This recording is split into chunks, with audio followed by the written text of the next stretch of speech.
Rise of the Triad is a remake, or reboot or whatever, of the original classic first-person shooter that came out back in 1995. I must have been around 6 or 7 years old at the time of its release, but it was a huge part of my childhood, alongside both Wolfenstein and Doom. It was originally meant to be an expansion pack to Wolfenstein 3D, but id Software pulled the plug on it. Apogee, later known as 3D Realms, believed it didn't want the game to get in the way of their upcoming release, Doom. Instead of scrapping the project, they modified it and released it as its own separate product. It still runs on the archaic Wolfenstein 3D engine, but it pushed it to its limits, and you can clearly see the resemblance between the human enemies you fight in the game, as well as the Nazi soldiers from Wolfenstein. Rise of the Triad had drunk missiles, god mode, dog mode, flyboy, shroom mode, bounce mode, and so on and so forth. It was wacky, it was violent, it was fucking awesome. We all know what happened to 3D Realms after the whole Duke Nukem Forever fiasco. Somehow the company, as bare bones as it is at the moment, they managed to create a spin-off company, giving it the old Apogee name back. Apogee got in contact with Interceptor Entertainment, who have not made a single game yet, but they were working on a Duke Nukem 3D remake using the Unreal 3 engine, and it looked extremely promising until Gearbox threatened to contact their lawyers. Apogee gave them their blessing to create a Rise of the Triad remake. They gave them some tools and some staff who worked on the original game, including the composer who oversaw the current soundtrack's production. Interceptor is as indie as you can get. The studio employs around 20 people. They don't even have a central location. All the people work from home, and all of them do it internationally. You have people from New Zealand, Denmark, Russia, Israel, United States, etc., working together on an old-school first-person shooter at a mere $15 price tag. It's beautiful. The soundtrack is redone in an awesome metal style, and if you don't like it, the original is still available in the options menu.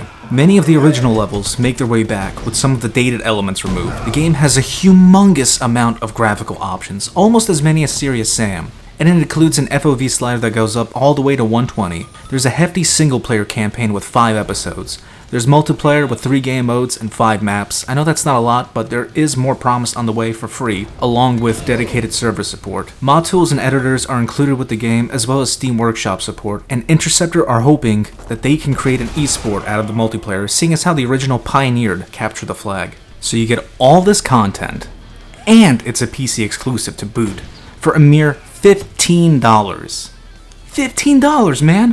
What could possibly go wrong?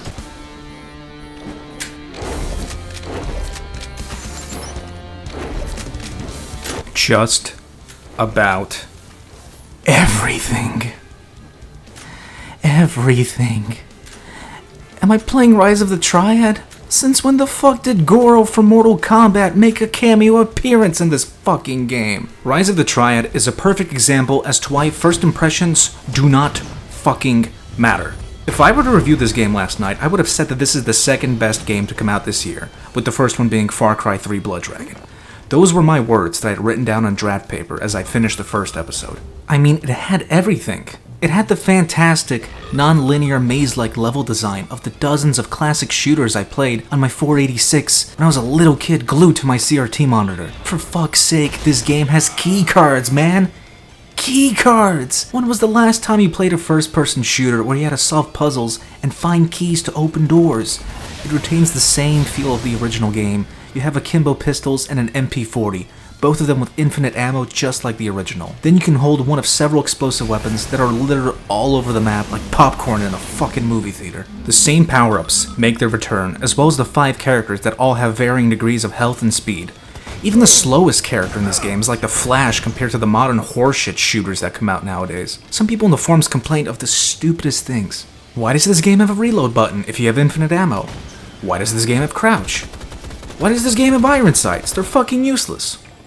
Answer is A, because the reloading animations here are fucking awesome, and B, because why the hell not? Do you remember the controversy surrounding Aliens vs. Predator 2010 that had no iron sights or crouch for the Marines? Rebellion claimed it was because no one used them during their testing runs, whatever bullshit they made up, which is very interesting considering all the maps had like half-high walls that you could easily duck behind. In reality, because it was a multi-platform title, there weren't enough buttons on the consoles, so as PC gamers had to suffer. For fuck's sake, man, the PC exclusive awesome old school shooter Necrovision has a button where all it does is make you say one-liners. That's all it does, and it is glorious. These aren't things to complain about. If I had a button where I could like smoke a cigarette or pick my nose, I'd fucking do it. It doesn't matter. I have like 100 buttons on my keyboard. You can map them all to whatever the hell you want. The same enemies make their return as well, including those guys who beg for their lives, then play dead and strike you again when you turn your back on them, and those awesome ones who steal your weapons away from you.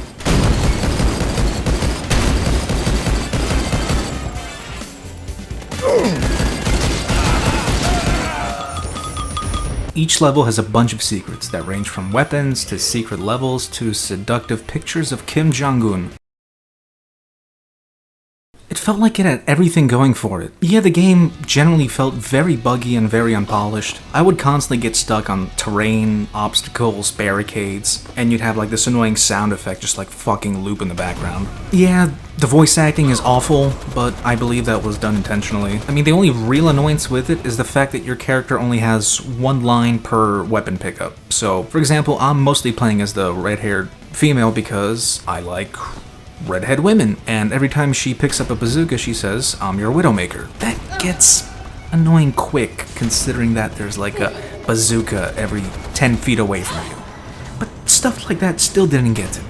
What finally got to me, and it wasn't until I finished the first episode, it was the awful performance. The game simply runs like shit. The non-existent AI, and the fucking atrocious checkpoint save system. Can you believe this shit? This is an old school score attack shooter, and they put checkpoints in, not normal saves like all other old school shooters had. The worst offense is that the checkpoints are few and far apart. The levels are very large, and each one is split into usually around 3 chunks. Best part, and this is just fucking great, that when you reach a checkpoint, the area behind you becomes inaccessible. I'm sorry, but in the original game and all other first-person shooters at the time, I could walk to the end of the level and then back to the beginning of the level. Backtracking is necessary to get health packs because these are good games with good level design without the bullshit respawning health mechanic. The whole point why modern shooters suck with their bullshit 2-weapon limit and respawning health thing is because it destroys level design. You have no reason to explore a level if you're constantly full on ammo and you're constantly full on health. That's why most shooters nowadays are linear. And here, in this game now, because backtracking is in a way eliminated, reach a checkpoint when you're on low health, too fucking bad, because you can't backtrack, and if you die you're gonna respawn with the same amount of health that you reached the checkpoint with. Amazing system. Episode 1 ran decently for me.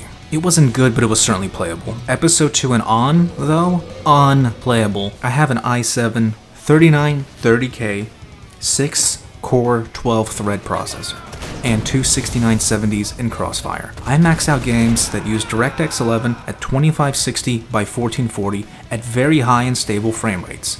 There is no reason why DirectX 9 Unreal Engine 3 games should be dipping down to 15 frames per second in about half of the areas of Episode 2. As usual, you have your typical fanboy retards white knighting ineptitude. Some moron on the Steam forums, my god, why did I have to come back here? Said, and I quote, "The Unreal 3 engine has always been poorly optimized piece of junk though. Easy to make for sure, but always poor form." Let me go visit Wikipedia real quick. Let's see here. Batman Arkham Asylum and Arkham City, Tribes Ascend, BioShock Infinite, Remember Me, Smite, Terra Online, Gears of War, Bulletstorm, Blacklight Retribution. Yeah, you're right, all of these games run like fucking shit. Congrats on your retard award, buddy. The AI transformed from being, hey, let me go shoot the player, to hey, let me spawn out of a door and stand still and do jack fucking shit. Also, when you get hit, do those red lines that appear around your crosshair supposed to tell you which direction the bullet came from? Or is that supposed to be a bunch of fucking random patterns like Predator's self-destruct sequence?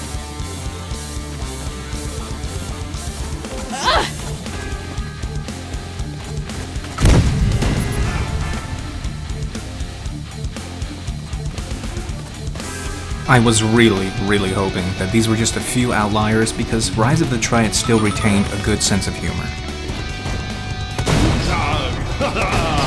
Kill me! Kill me! Come on! Come on, kill me! Come on! Kill me! Come on! Good job! But then Episode 2 Mission 2 the room happened. Just like in the original game, it's pretty much an obstacle course full of death traps. The level's been completely remade. You know what has always sucked in shooters? Platforming. So this is the brilliant idea that these guys had. How about we design a level and base it around precision platforming, ignoring the fact that your character is as fast as lightning, and put in our famed checkpoint-based save system. Now, to them, to those 20 developers, those coders, those fucking designers, they thought this was a good idea. Those people are fucked in the head. I went from loving this game to hating it instantly.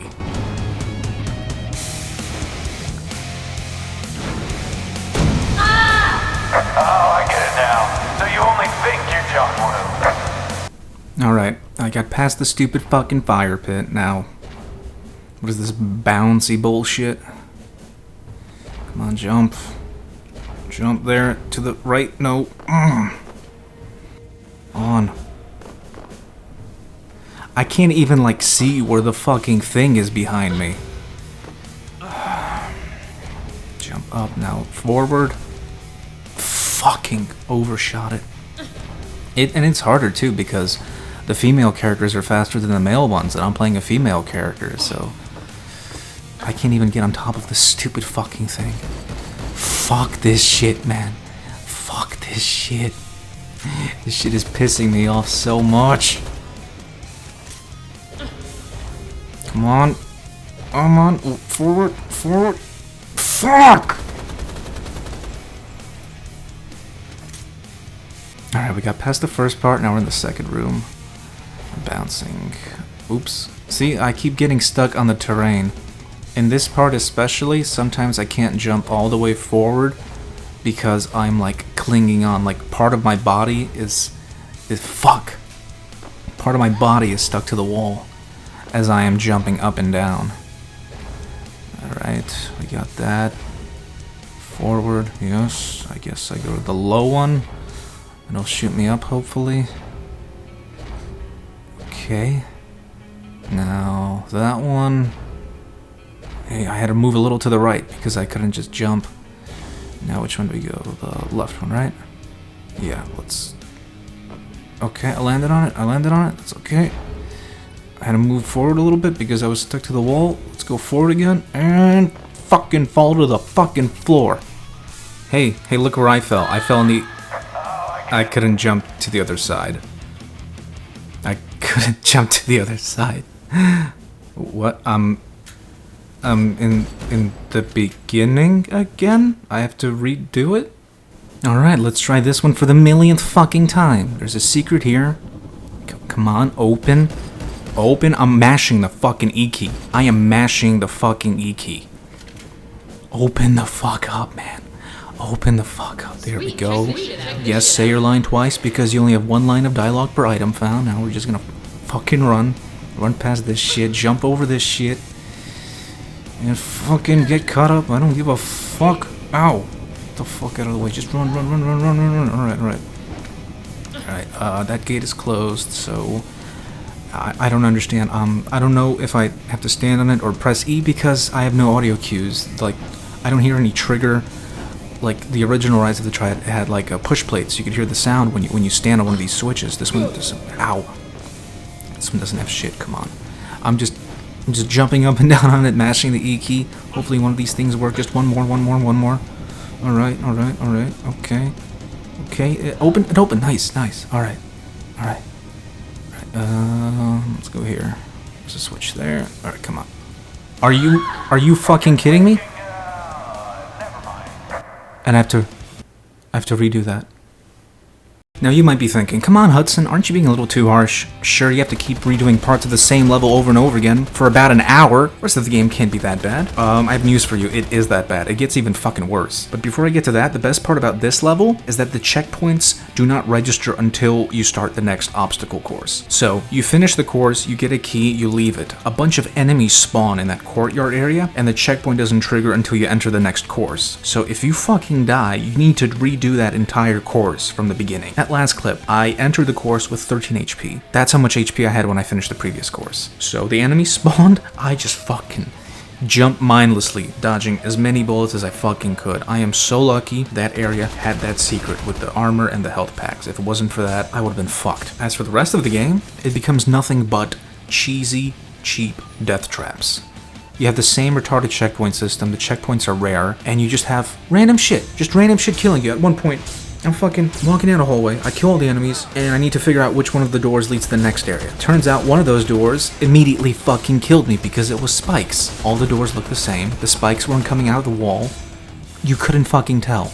That's what the rest of the game becomes. It becomes this broken, unplayable mess that runs like shit and is just a complete exercise in frustration. Once I reached the first level of episode 3, I quit the game. This bullshit here happened 3 times. I don't know what the fuck killed me. I don't fucking care anymore. I just enter this room and this fucking retard keels over and dies. I am sick of your shit, Interceptor. I am so sick of your fucking shit.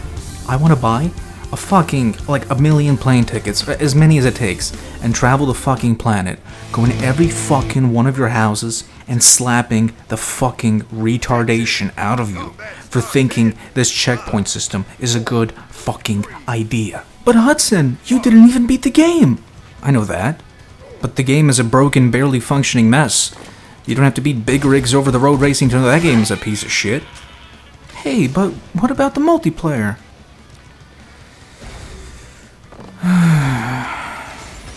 The multiplayer is okay. It's okay at best. That's all I can really say. There's only 5 maps, and the only good one is unplayable because it runs at 12 frames per second. The drunk missile and firebomb are overpowered, it's laggy as hell, the spawning is atrocious because you spawn in front of people and they also spawn in front of you, the knifing barely works. To people who think this is going to be the return of competitive Twitch shooters, you are out of your mind. Quake 3 and Unreal Tournament both have a bunch of weapons, with only a fraction of them being one-hit kills. This game has a couple of explosive weapons, and they are all one-hit kills. The developer is planning a patch, but it won't be out for another 4 to 5 weeks, aka a month plus. By that point, the multiplayer in this game will be dead, I guarantee it. The concurrent peak users went from being over 2,000 to 800 over the span of a single day. Multiplayer communities in games that have had an awful launch do not recover, like at Gettysburg, Brink, Demigod, and so on and so forth. The sad thing is that all this could have been avoided. If you can release a patch in a month, why couldn't you just delay the game by a month? You're not under any publisher contract. Why couldn't you release a Steam Early Access for people who pre-ordered, so we could beta test the game for you since you're so inept at doing it yourself? Why not do what games of the era that you're trying to replicate did? AKA, psst, release a shareware version. Remember shareware? A mass-distributed episode 1 of the game would have easily shown all the problems this title has. I want to like Rise of the Triad, but I can't. It's just broken. If they ever patch it, then I promise I will come back to it and make another review, do an updated video, do something like that.